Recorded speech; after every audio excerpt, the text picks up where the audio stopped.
A very good morning to all. This is Gurukul Global Krenza, Class 5, Subject SS, and we are continuing with our chapter number 12, Living Longer and Healthier Lives. बच्चे इस class में अब तक हम पढ़ चुके हैं clinical thermometer के बारे में, माइक्रोस्कोप, सेथोस्कोप, सर्जरी, एंथेसिया, इन सब के बारे में हम पढ़ चुके हैं. आज हम करेंगे अपना नेक्स्ट जो चैप्टर ये रह गया है इसका पार्ट, वो इसमें हमारा फर्स्ट टॉपिक है antibiotics. So bacteria are the germs which spread several diseases such as TB, cholera, typhoid. Bacteria, आपको पता है बच्चे, कुछ ऐसे जर्म्स होते हैं जिनसे क्या होती है, बहुत सारी बीमारियां हमें हो सकती हैं. Okay. In 1928, Alexander Fleming discovered a drug called penicillin, which could prevent the growth of bacteria. He used the drug to cure many types of bacterial infections. एक साइंटिस्ट थे जिनका नाम था अलेक्जेंडर फेल्मिंग. उन्होंने 1928 में एक ऐसे ड्रग की डिस्कवरी की जिससे वो प्रिवेंट कर सकते हैं, रोक सकते हैं बैक्टीरिया को इन्फेक्ट करने से. उस ड्रग का नाम था penicillin. Later many other such drugs were discovered, they are called antibiotics. बाद में थोड़े टाइम बाद, कुछ सालों बाद, ऐसे बहुत सारे ड्रग्स डिस्कवर किए गए जो क्या करते हैं, इन बैक्टीरिया को फैलने से रोकते हैं जिनसे हमें इन्फेक्शंस होती हैं और वी गेट दैट डिसीज़ जो उन जर्म से होता है. ओके.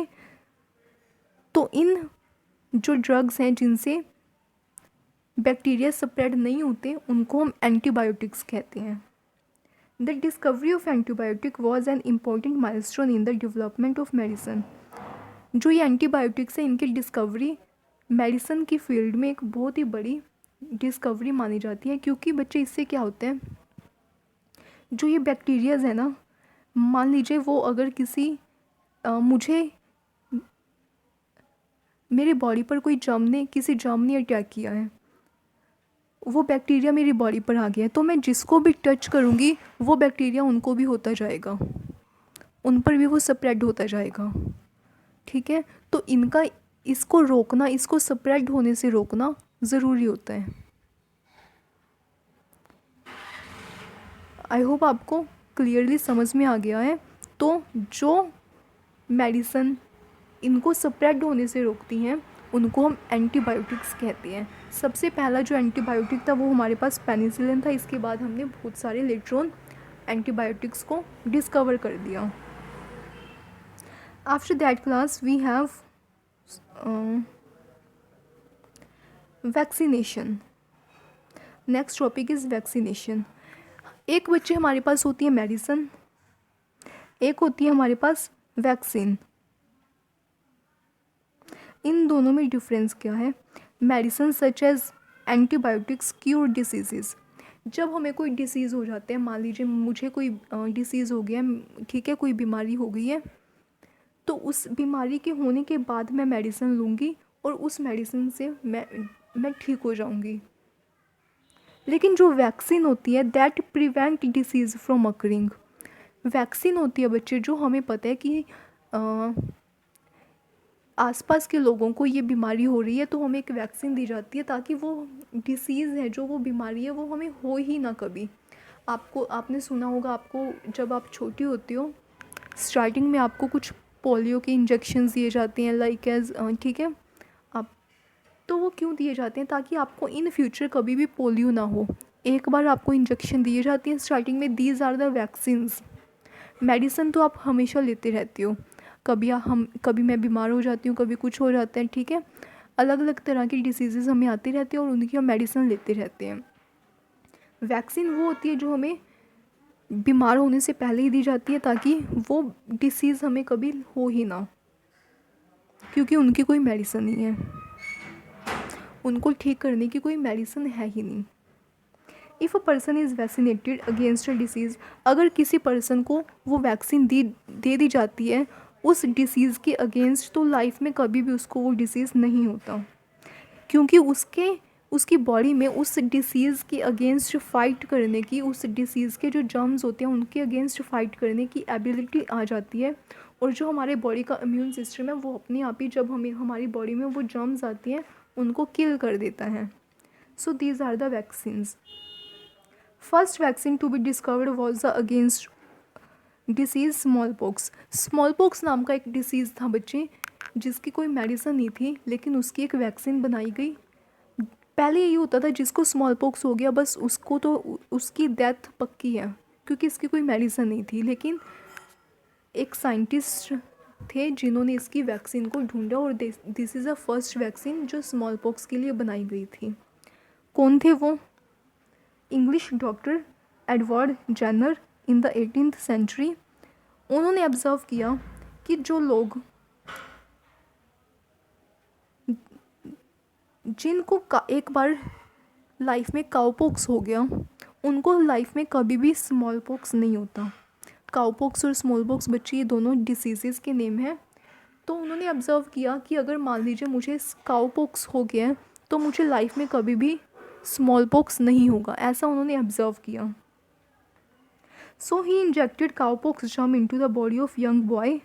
तो उन्होंने क्या किया, एक यंग बॉय था उसकी बॉडी में एक इंजेक्शन लगाया और काउपॉक्स के जो जर्म्स थे वो उसकी बॉडी में डाल दिए। उसकी बॉडी में वो काउपॉक्स के जर्म्स डालने के बाद उन्होंने क्या किया, थोड़े वीक्स बाद, थोड़े टाइम बाद उसकी बॉडी में स्मॉल पॉक्स के जर्म्स डाल दिए। उसको काउपॉक्स तो हो गया, लेकिन उसे स्मॉल पॉक्स के जर्म्स डालने के बाद उसे स्मॉल पॉक्स नहीं हुआ। तो इससे बच्चे उन्होंने डिस्कवरी की कि जिसको एक बार काउपॉक्स हो गया उसे कभी भी स्मॉल पॉक्स नहीं होगा।